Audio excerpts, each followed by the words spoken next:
హరి ఓం. సాధక మిత్రులందరికీ ఓం నమో బ్రహ్మని. మహాభారత యుద్ధం తర్వాత మన దేశంలోని పరిస్థితులను కొన్నిటిని పరిశీలిద్దాం. మనం మహాభారత యుద్ధంలో ఈ దేశంలోని శౌర్య సంపద అంతా సమూలంగా నాశనమైంది. దానితో ఎడారి ప్రాంతాల నుండి దోపిడీ మూకలు దేశంలోకి చొచ్చుకొచ్చాయి. పాడుపడిన కోటల్లో వాళ్ళ మకం ఉండడంతో కొత్త సంస్కృతి ఇక్కడ మొదలయ్యింది. జంతు బలులు, బాహ్య పూజలు, పెద్దగా శబ్దం చేసేటటువంటి వాయిద్యాలతో వీధుల్లో విచ్చలవిడిగా నృత్యాలు చేస్తూ తిరిగేటటువంటి సంస్కృతులు మొదలయ్యాయి. మన భారతదేశంలో ఎప్పుడైతే 2000 సంవత్సరాల తర్వాత సిద్ధార్థ గౌతముడు, మహావీర జైనుడు శాంతి అహింసల గురించి ఎప్పుడైతే ప్రచారం చేయడం ప్రారంభించారో ఈ బాహ్య పూజలకు, ఈ బలులకు కొంత విరామం లభించింది. తర్వాత అశోకుడు బౌద్ధ మతాన్ని స్వీకరించి దాన్ని రాజధర్మంగా మార్చిన తర్వాత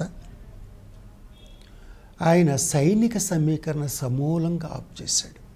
రేపు సింహాసనం అధిరోహించవలసినటువంటి తన పుత్రులను బౌద్ధ భిక్షువులుగా విదేశాలకి పంపించాడు. దానివల్ల మళ్ళీ ఈ దేశం మీద విదేశీ దురాక్రమణదారులు దాడులు చేయడం ప్రారంభించారు. అలా వచ్చిన వాళ్ళలో మనకి సికిందర్ ఒకడు. సికిందర్కు పురుషోత్తమునికి జరిగినటువంటి పోరాటం గురించి వాస్తవ చరిత్రల కన్నా కల్పిత గాథలే విపరీతంగా ప్రచారంలోకి వచ్చాయి. ఇవి కల్పితమైన కథలు చాలా ఆకర్షణీయంగా ఉంటూ ఉంటాయి. ఈ సికిందర్కి గ్రీకు దేశంలో వాడిన ఇతని గురువు అరస్తు వీళ్ళ దేశం మీద రోమన్స్ చేసినటువంటి దానికి ప్రతిక్రియగా ఇతన్ని ఆ గురువు యొక్క సూచనలు ప్రేరేపించి రోమ్ని, ఇరాన్ని మొదలైనటువంటి దేశాలని జయించుకుంటూ భారతదేశంలోకి సింధు నదిని దాటి భారతదేశంలో అడుగుపెట్టాడు. ఈ సికిందర్కి అలెగ్జాండర్ ద గ్రేట్ అని అనిపించుకోవాలనేటటువంటి కోరిక చాలా గట్టిగా ఉండేది. అతని చరిత్ర రాసిన వాళ్ళు కూడా దీన్ని చక్కగా అభివృద్ధి పరిచారు. పంజాబ్ ప్రాంతంలో రాగానే పురుషోత్తమునితో ఇతనికి మొదటి రోజు యుద్ధం జరిగింది. ఆ యుద్ధం ఎంత భీకరంగా జరిగిందంటే అతి చిన్న సైన్యం అయినటువంటి పురుషోత్తముని సైన్యం విశాలమైనటువంటి ఈ యవన సైన్యానికి చుక్కలు చూపించింది ఆ రోజు యుద్ధంలో. దానితో ఆ సైన్యాధ్యక్షులు సికిందరు ఆలోచనలో పడ్డారు. ఎందుచేతంటే అప్పటికే గంగా తీరంలోకి కొంతమంది రాజులు పురుషోత్తమునికి సహాయంగా వచ్చారు. అలెగ్జాండర్ ద గ్రేట్ అనిపించుకుంటున్నటువంటి సికిందర్ సైన్యం వీళ్ళతోటి వాళ్ళు కలిసి వస్తే యుద్ధంలో ఎదుర్కోవడం కష్టమని వాళ్ళకి అర్థమైంది. ఎందుకంటే అనేక దేశాలని జయిస్తూ వచ్చినటువంటి సికిందర్ సైన్యం బాగా అలసిపోయి ఉంది. ఒక్కరోజు పోరాటంలోనే వాళ్ళు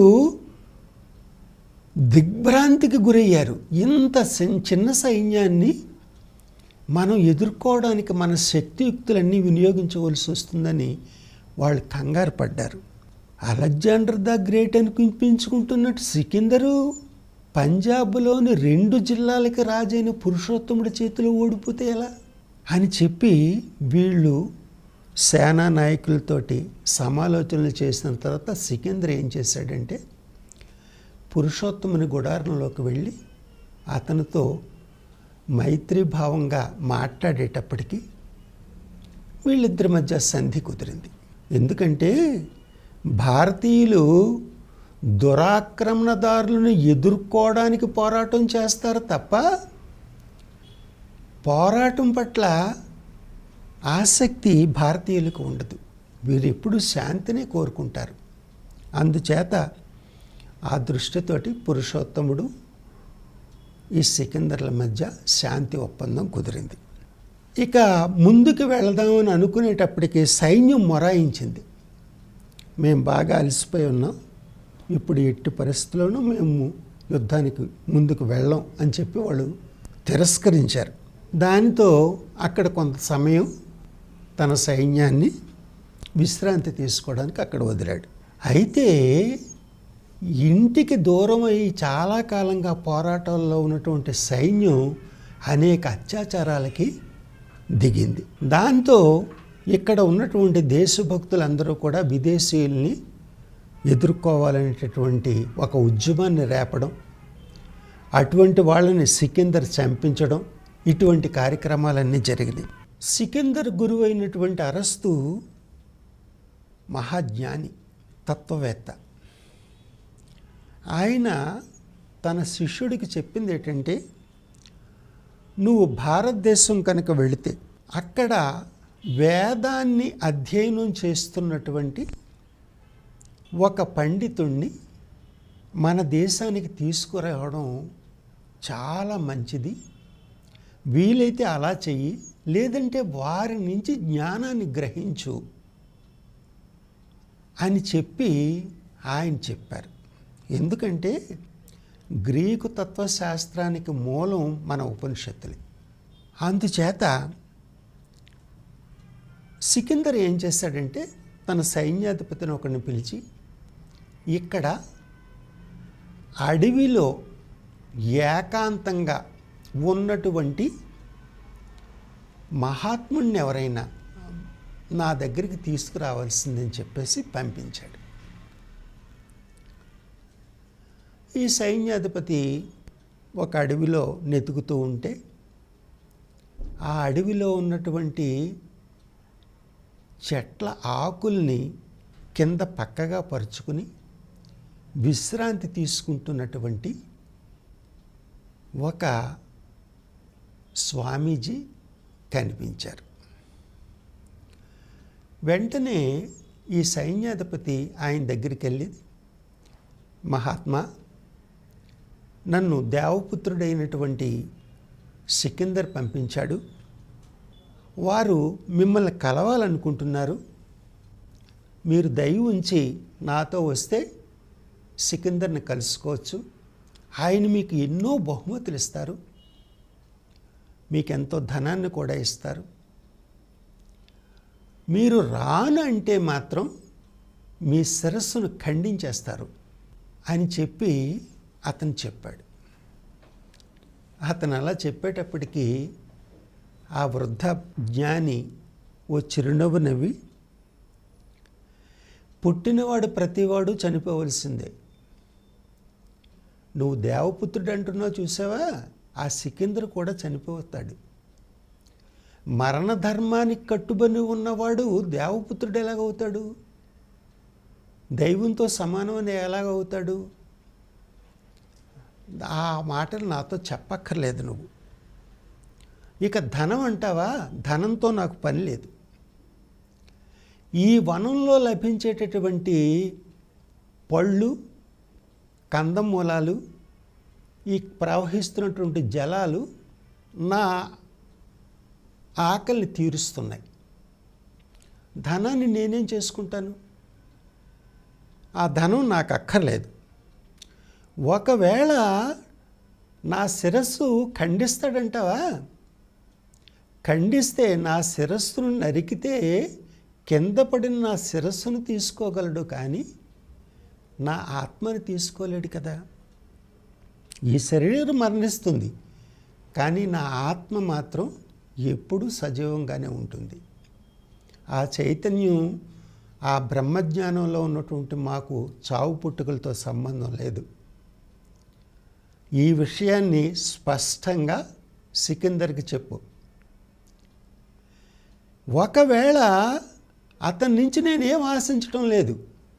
ఒకవేళ సికిందర్ నా నుంచి ఏమైనా ఆశిస్తే నేను అతనికి ఇవ్వడానికి పూర్తిగా సిద్ధంగా ఉన్నాను. నన్ను కలవడానికి అతను సంకోచించనక్కర్లేదని, ధైర్యంగా నా దగ్గరికి రావచ్చని నేను చెప్పానని వెళ్ళి సికిందర్తో చెప్పు అన్నాడు. అనేటప్పటికీ ఆ సైన్యాధిపతి ఆశ్చర్యపోయాడు. ఇదేంటి ఇంత ఇదిగా మాట్లాడుతున్నాడు అని ఆశ్చర్యపోయాడు. తిన్నగా వెళ్ళి సికిందర్కి ఈ బ్రహ్మజ్ఞాని ఎలా చెప్పాడో అలాగే చెప్పాడు. చెప్పేటప్పటికి సికిందర్కి ఒక్కసారి తన గురువు చెప్పిన మాటలు గుర్తొచ్చాయి. భారతదేశంలో నువ్వు ఎవరితోటైనా చాలా జాగ్రత్తగా ప్రవర్తించాలి.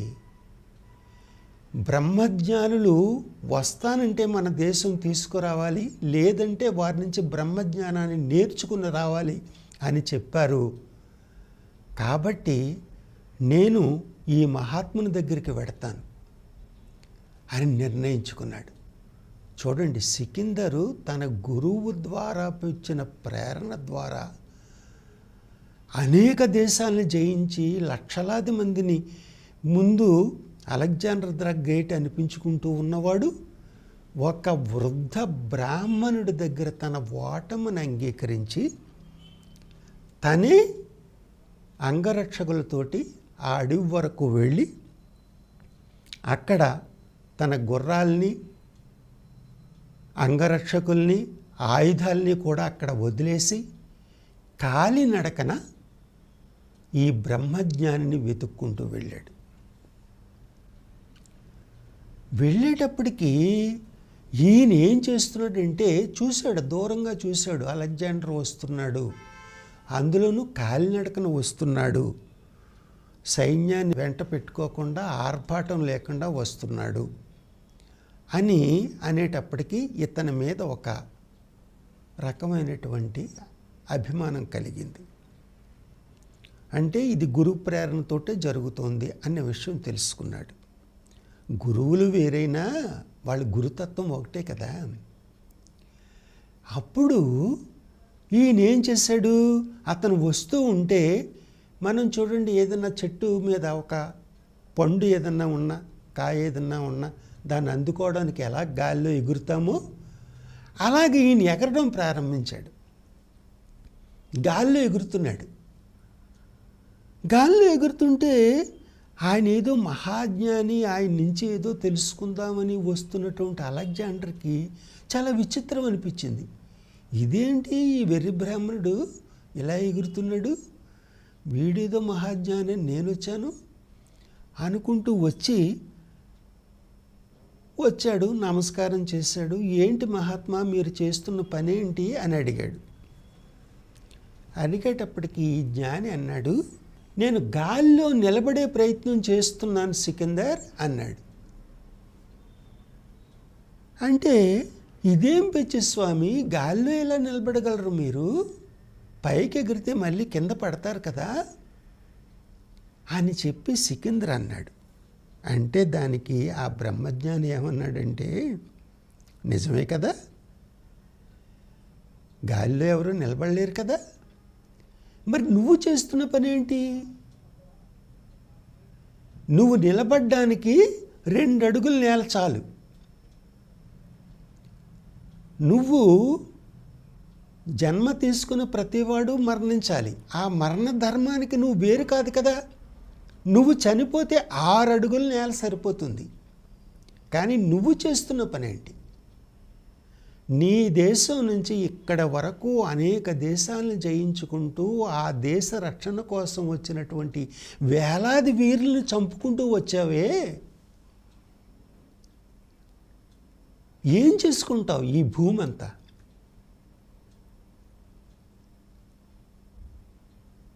మా వేదం ఏం చెప్తుందో తెలుసా? జననీ జన్మభూమిచ్చ స్వర్గాదపి గరీయసి అని చెప్తుంది. మన తల్లి కన్నా, స్వర్గం కన్నా జన్మభూమి ఎంతో గొప్పదని చెప్పి నమ్మకంతో ఆ వీరులందరూ కూడా నీతో పోరాడారే. వాళ్ళలో ఒక్కడికి ప్రాణం పోయగలవా నువ్వు? అటువంటి వాడివి వీళ్ళనందరినీ ఎలా చంపగలుగుతున్నాను? ఒక్కసారి ఆలోచించు అని చెప్పి ఆయన అనేటప్పటికీ వెంటనే సికిందర్కి తన గురువు భారతదేశంలోని బ్రహ్మజ్ఞానుల్ని ఎందుకు కలవమని చెప్పాడో అర్థమై వెంటనే ఆయనకి పాద నమస్కారం చేసి, స్వామి, మా గురువు గారు చెప్పినటువంటి బోధ నాకు ఇప్పుడు బోధపడింది. నేను ఇక ఈ దేశంలో ఎవరితోని కూడా పోరాటం చేయను అని చెప్పి అతను వెంటనే భారతదేశం నుంచి పంజాబ్లో కొంతకాలం ఉన్నాడు. ఒక్కరోజు మాత్రమే పురుషోత్తముడితో యుద్ధం చేశాడు. ఆ పురుషోత్తముని యొక్క శక్తిని తెలుసుకున్నాడు, ఆయన యొక్క ఔదర్యాన్ని తెలుసుకున్నాడు. ఈ బ్రహ్మజ్ఞానుల యొక్క ఎంత గొప్పతనం వీళ్లలో ఉందో గ్రహించాడు. ఈ బ్రహ్మజ్ఞానుల యొక్క ఆ శక్తిని, పోరాట పటిమని గుర్తు చేసుకుంటూ అతను తిన్నగా తన దేశానికి తిరిగి వెళ్ళిపోయాడు. మనకి చరిత్రలో అనేకమైనటువంటి ఆకర్షణగా ఉండేటట్టుగా, అలెగ్జాండర్ ద గ్రేట్ అని చెప్పేటట్టుగా అనేక రకాలైనటువంటి చరిత్రలు మనం చూసాం. కానీ వాస్తవ చరిత్ర ఇది. ఇటువంటి విషయాలు మనకి తెలియాలనే ఉద్దేశంతో కొన్ని విషయాలను, ఇటువంటి వాటిని హిమాలయ మహాత్ముల వేదజ్ఞానం అనే గ్రంథంలో వైదిక సంస్కృతి దగ్గర నుంచి ఆర్య సంస్కృతికి అది ఎలా మారిందో, అక్కడి నుంచి ఈ మాంధాత చక్రవర్తి సమయంలో అది భారతీయ సంస్కృతిగా ఎలాగ మారిందో, ఆ తర్వాత మహాభారత యుద్ధం తర్వాత అనేక దేశాల సంస్కృతులు ఇక్కడికి వచ్చిన తర్వాత ఇక్కడ మార్పులు ఎలాగొచ్చినాయో, అలాగే కొన్ని విదేశీ ప్రభుత్వాలు ఇక్కడ పాలనలోకి వచ్చిన తర్వాత ఈ సంస్కృతి ఎలా పతనమైందో, ఈ భారతీయ సంస్కృతి ముందు వాళ్ళు నిలబడడం కోసం ఈ చరిత్రను ఎలా మార్పులు చేశారో, ఇవన్నీ ఈనాటి వారికి తెలియాలి కాబట్టి వాటిని పరిచయం చేయడం జరిగింది. హరి ఓం తత్సత్. ఇటువంటి మరికొన్ని విషయాలతో మరొకసారి మళ్ళీ కలుసుకుందాం. ఓం శాంతి శాంతి.